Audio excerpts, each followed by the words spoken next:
is to introduce our guest today is Luke Katoon. I've known Luke for now 5, 6, 7 years. We met in entrepreneurial circles.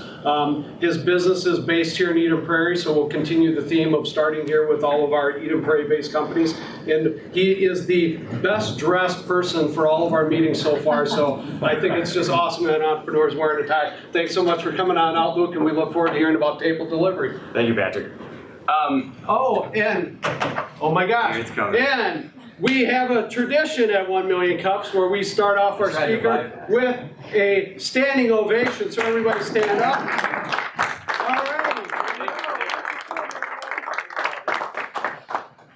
Yeah, my mom yelled at me when I was 15 when I went to my first job interview and said I needed to dress well, so I didn't want to disappoint her. And I apologize if my voice is a little raspy. I am fortunate enough to have Viking season tickets, so I was there and could not talk for about a day and a half. My company is Table Delivery, and our motto is local delivery done responsibly. There are a pretty big explosion of food delivery services out there and portals that kind of connect customers and restaurants. And what we did is, I used to run a delivery service that was based here in Eden Prairie, and we were kind of getting pushed out a little bit by companies who had raised hundreds of millions of dollars and could just sit around and wait while I bleed my cash out. And we decided that we didn't want to do that anymore. None of us were in a position to raise that kind of capital. Because we're very heavy on logistics, less on the sales and marketing. And instead we said, let's pool our resources together, let's work together as entrepreneurs and build a platform that works for us rather than some of the evil empires. So the industry itself is gigantic. The current state is somewhere around $240 billion. That's growing pretty substantially. Especially as some of these larger companies start to get more traction. Grubhub is probably the main person in the space, and they have about an 11% market share at $7 billion. Really untapped. They only have 70,000 restaurant contracts out of 1 million in the United States. What they kind of did is they start in one local area. They sign a bunch of restaurants, they offer it for delivery or takeout, the restaurant handles all the logistics, and they just go out and acquire customers. The problem is that as they scale, as they continue to go up, every single market they have to bring in more additional help. They have to hire a local team. They started hiring their own delivery drivers, which pushed out some of my friends who had owned their own businesses. And instead of being like software where the more you scale, it starts to flatline a little bit, it kept going up. So the profit margin increased, but not exponentially like you typically see. And connectivity. There's a disconnect between their larger corporations and the people at the ground level, especially some of the restaurants and delivery services themselves. And pricing is a big problem. Oftentimes, what will happen is you'll pay for a $9 burrito on the site for delivery, but what you won't know is that it really costs $7.50 in the store. They don't tell you it's going to be different. They just list it that way. Or sometimes it'll be $7.50 when you go to checkout, and then later you'll see an adjustment on your credit card to $9. And they don't give you a reason why. They don't tell you anything. It's just somewhere buried in their terms and conditions that prices can change at any moment, and they can adjust that if necessary. So what we did is, the local delivery services that I'm used to being with and being a part of that ecosystem, we're really focused on customer service and being ingrained in local communities. So for example, I owned a company called F&S Delivers, and I was the face. I wore the shirt every day. I probably talked to every single customer that we ever had. And it was important to us and to all of my friends in the industry to do that we were a local run shop. We had our own tiny office with a couple people, and every single time that there was a problem, it got escalated to the top level so that you could be taken care of, that we were upfront about everything. If we needed to adjust a price, because the menu was outdated or whatnot, we would talk to you first. And if we had to eat it, we had to eat it. Our concern was longevity. We built that into our table delivery platform. So we've got a customer interface that takes all of my partners across the entire country. I think we're in 28 states and 73 cities, where it's simple. You enter your address, you get to see what the available options are. All the pricing is up front. If there's mandatory gratuity, if there's a service fee, what the delivery fee is, even if it's a mileage-based delivery fee. So all of my partners have different pricing structures. We wanted to build a model so that it was cleared up front to the consumer. And then we have a back end. So if you have a bunch of different partners and companies you work with who have different pricing models, how do you get that information to them? Since we're in the customer acquiring business, how do you get it to them so that they understand it and that it's priced properly so that they aren't losing money on every transaction? This is what a current portal looks like. So when a company like Uber Eats or Grubhub goes into a market, they start simple and then they have to continue to branch out. This is why the scale is so ridiculous. Every single city, they have to do something like this. That is a pretty big web of things to manage. And that's why they have to hire a bunch of people in every single market to kind of do that. Grubhub, as an example, in Chicago, couldn't manage that in, let's say, Miami, Florida, from their tower in Chicago. Their technology is really good. They can track things, but in terms of food, which is very intimate, we often don't think about that until we've ordered it and seen the driver show up at our door, how intimate it can be. But it takes a little more finesse, which is why some of these delivery services are just amazing. We simplified it. All we do is take care of customer service on a top level, technology and marketing, and we let our local partners in every single area take care of the rest.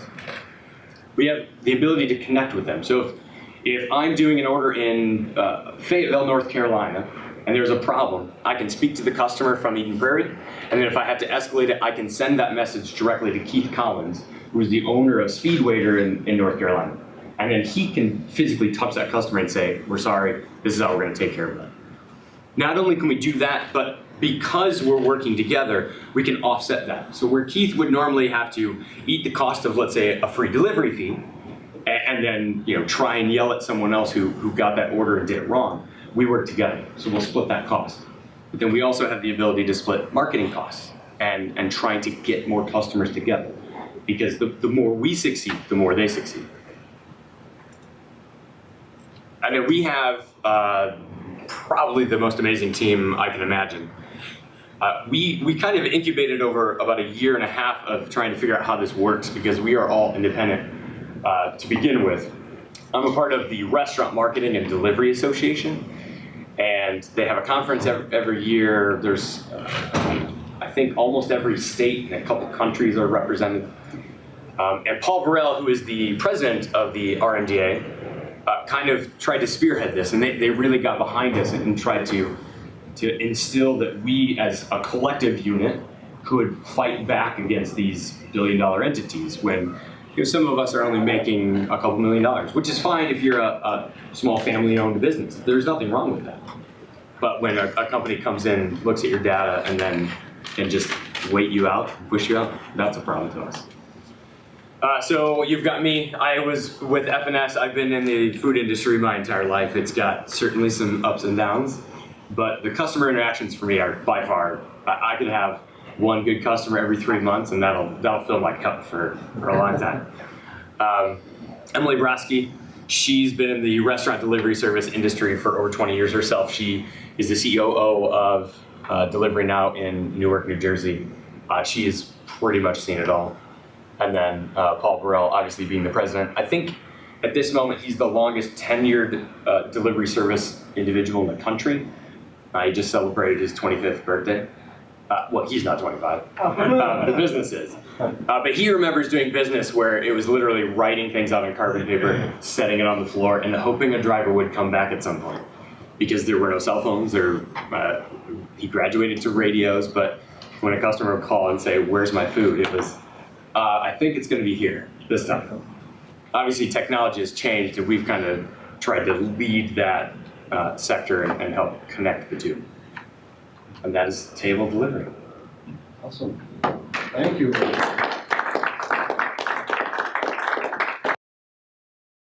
Cups, you know it's coming. I do. So the big question we have for you is what can our community do for you in table delivery? So Table is unique that it's a kind of a band of brothers getting together. The one regret I have is I've been with the company from its inception, from just pure how do we even make this work, going to a conference in Orlando asking people if they even want it to work, to actually building the platform itself, and now we've been kind of doing some soft testing for the last 12 months. Unfortunately, it is a really full-time job, especially managing all that square footage. I think we have 10,000 restaurants under our belt at this point.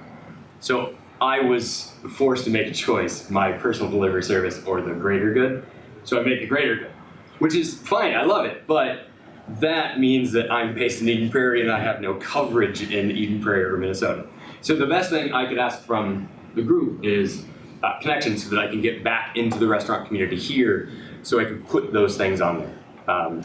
It's every day I go to work, I love it, but I just wish I could give back more to the area that I'm used to and familiar with. Can you be a little more detailed there? So what does that look like? You need connections in the food Connection either to restaurants, or there are a couple delivery services in the area, Bite Squad obviously being one of the bigger ones. There's also Creative Corporate Catering. There's a company in Burnsville, I think it's called Suits and Ties, something like that. I have it written down. Okay. But even restaurants that do their own delivery, I talk to them all the time. Just for clarification, you're looking for introductions to other delivery services within this area? Yep, other delivery services or restaurants themselves. Where was your delivery service? I assumed it was local. Yeah, it was here, Eden So Prairie. that company shut down? Temporarily. The hope is that I can bring it back. I talked to all the restaurants that I had contracts with. Unfortunately, they don't do their own delivery, so they can't really do much for me now. And the hope is that once we get large enough, I can tab some of the people who were employed there, who are now employed at the table, and we can start that service back up and running. Just takes a little bit of time. How are you acquiring restaurants now? We've got a link on our website so that if you stumble upon us, you can request additional information. But by and large, it's a lot of guerrilla marketing. So the kind of unique aspect for Table is that all of my partners have a delivery service. So the primary method of us getting restaurants is through them. Keith in Fayetteville, his job is to sign restaurants so he can do deliveries. Every restaurant he signs, I have that contract. But unifying everyone, that gives me the ability, like I had a conversation with a couple national chains where they invited me to their headquarters, where I got to talk about these are all the markets we can serve, not just the couple cities, which none of my partners could do. So it's kind of a we work together situation. In the cities and the other areas that you do this with, Mm-hmm. do you have, maybe I missed this, but do you own those delivery services or do you contract with them? So when we started, because we wanted to really unify the group, all of us put in our initial upfront cash. So all of my partners at this point are also part owners in Table. Yep. We do not own them. They are completely independent, but we definitely have a vested interest in both of us kind of succeeding. So was there the opportunity that instead of shuttering FNS, that you become a contract deliverer for Table? Sure, the difficulty, Outside the conflict. yeah. So part of the difficulty with the scale prospect is some of these larger entities, now that they're starting to hire delivery drivers, and once you start that process, it's really hard to stop, but it's extremely time consuming and it's a really costly affair. The turnover rate is something like 90% over every 3 months. And when you're talking about a scale that size, that's unreal.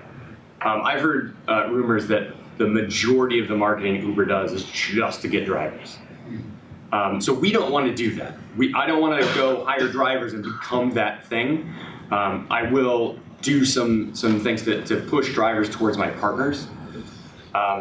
So in order for Table to kind of acquire FNS, which I can just give, we would have to then hire drivers and start to manage logistics and things like that, which goes against some of our core properties. I do think, however, as we look at the lifespan and how we continue to go, everyone talks about how the exit's going to work. The exit for us is probably acquiring all of our partners, but keeping them all in place to run it so that we don't have to do some of those extra things. Have you crafted a value proposition, and do you have a short video to introduce to prospective restaurateurs? Yes, so it kind of depends on who I'm talking to. I've got several bosses. But if you're talking about restaurants, absolutely, it's pretty simple. A lot like the delivery service industry itself, restaurants have a lot on their plate, right? They've got to deal with payroll, they've got to deal with people showing up for work, they've got to deal with people in-house, they've got to deal with scheduling, all the things that go with it. We can come in and kind of do a large section of the sales and marketing for them. I'm certainly not going to take all their sales and marketing, but we're kind of like that add-on that can take some of that stress away. So we acquire customers and then push it that direction. So when I talk to a restaurant, it's really simple. My job is to go get customers who want to order your food. You tell me what it tastes like. If I have the opportunity, I've been to, I think every city we've been in, I've been there and I've tasted a lot of the food. So that, it's important to us to be able to communicate that. But yeah, you give us as much information about your product as possible. We'll push it. We'll act like servers where if there's something that goes well with that, we'll initiate a live chat with the customer so that they feel valued, because it's not just a website where we don't have to man it and it just kind of is on autopilot. We want to do that service level. Do you have a way to communicate what your disruption is in a real succinct way? Usually we don't have much time to introduce ourselves. Sure. So you need a succinct way to get their attention. How would you describe your disruption? What's the one? If I'm talking to a restaurant, my disruption is I can go out and bring you customers and send them to your door at about half the price of any of my competitors. If I'm talking to a delivery service, I can go out, find customers, and bring them to your door about half the price and never hire drivers in your network and push you out. That's literally in our founding documents that I'm just not allowed to do that, even if I wanted to. Yes, KP. Competition, Amazon. I heard Amazon is now expanding food delivery, so I don't know if they're answering, but how do you compete with somebody like Amazon? I think pretty well. The industry itself is pretty explosive in terms of some really big players. The benefit is when a delivery service goes into a market and they talk to a restaurant, they usually try and negotiate a pretty good rate on a contract, because it takes about 18% of a subtotal on the ticket for that delivery service to operate. So they've got to get at least 18% to break even. And that doesn't even account for any potential problems. What's happened now that these bigger players have come in, originally they started with super low tickets. We're talking 0%. And there's no possible way any of my partners can compete with that. They have since evolved to say, we also can't compete with that. So they're doing industry standard contracts, which kind of helps us. The other way that it helps us is, I remember times when I'd go into a restaurant and I'd have to explain how the entire ecosystem worked, how the logistics work, how I go get customers, how do I send you an order, what do you do after that, when do I show up? Now I don't have to do that because they've kind of done that for me. So they understand how it works, and I just have to point to the value adds that I bring over my competitors. Does that answer your question before I move on? Yeah, I think so. Have you found either the Minnesota Hospitality Association or the National Restaurant Association helpful? Because our primary customer is a delivery service or a restaurant that does their own delivery, I have not reached out to them yet. I did when I was with FNS, and they were incredible. And I talked to, I can't remember the name of the association, but it deals with executive administrators. But I don't have a problem speaking with them again. I just haven't done that since Table kind of started going. When you talk, just getting back to the restaurants, are you Sure. looking for restaurants that currently do delivery or restaurants that might be exploring delivery? And do they range anywhere from Subway to Manny's? Yes, so typically it would be restaurants that do their own delivery, although we have talked to restaurants who were exploring it and we kind of coached them on how to do it. So I can have a conversation either way. Okay. And yes, we think that it's a good thing to have a mixture. So we don't want just all Chinese places. I love Chinese food, but I mean, I'll go to Great Mandarin for every away Vikings game and eat the buffet. But you want a variety so that customers want to come back and see what all they can have. That means quick service restaurants. I typically tend to shy away from really fast food just because that food generally isn't made to travel well. It can, but especially on brutal winters, that is problematic. But yeah, anything from quick service to a Redstone or a Wildfire or Manny's, absolutely. Yeah, I just have, sitting here thinking about your consumers and your target consumers, how do you get them and where are they at? Because the only time I've ever seen a service like this is when I go to a hotel that doesn't have a restaurant or there's not a restaurant on the other side of the parking lot. I never see anything like this at my house. So that's part of the challenge that I think everyone is going through a little bit is in terms of as the industry expands, as it grows, how do you connect? Because a lot of these delivery service, when they got there, they're in areas like FNS and Eden Prairie. There's 60,000 people here. For me to go out and try and touch every consumer, that either takes a lot of capital or takes a long time to be able to kind of soak yourself into the community. So what we try and do is offset that cost. So a lot of my partners are going through that challenge now. What we can do with our scale is kind of utilize funds over a much larger target. So then we can go and we can do better analytics on Google AdWords. We can do everyday direct mail, which I'm a huge fan of. We can do things like buy takeout bags with our logo on, with our information, and give them to restaurants for free because it doesn't cost us a lot. But those are things that my partners, it takes a little too much time and a little too much money for them to do locally. We kind of help them with that process. But I would say internet marketing is by far the bread and butter of finding those consumers.